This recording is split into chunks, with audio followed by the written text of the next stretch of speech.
Taxminlarga ko'ra, keyingisi bu fotomontajchilar bo'lish ehtimoli yuqori. Web dizaynerlar, fotomontajchilar va lokomotiv yasab beruvchilar, kompaniyalarga lokomotiv yasab beruvchilar bo'lish ehtimoli yuqori, chunki ularning o'rnini deyarli hozirning o'zida egallab bo'lishdi. Sun'iy intellekt egallab bo'ldi, ularning ishini deyarli egallab bo'ldi. Sababi shuki, siz o'zingizni lokomotivingizni yaratmoqchi bo'lsangiz, sun'iy intellekt orqali uni tasvirlab berasiz, ya'ni ssenariysi promptni yozasiz va u sizga bir nechta yoqadigan lokomotivlarni taqdim qiladi va o'zingizga yoqqan lokomotivni tanlash ixtiyoriga egasiz.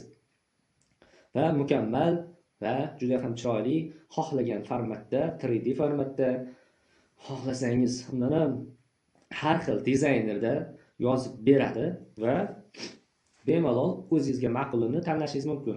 Montajlar ham, video montaj ham hammasi sun'iy intellekt orqali yaratilmoqda.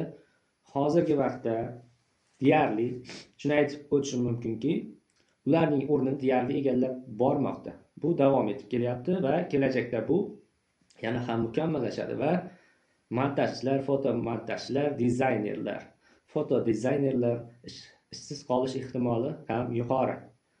Bunga ham asos qilib shu ko'rib turgan narsalaringizni aytish mumkin.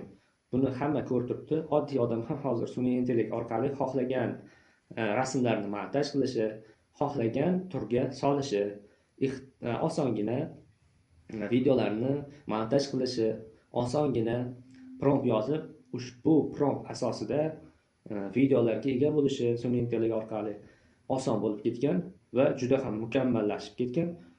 Oddiy montajchidan ko'ra sun'iy intellektdan foydalanish amaliyoti davom etmoqda va bundan keyin ham davom etib boradi.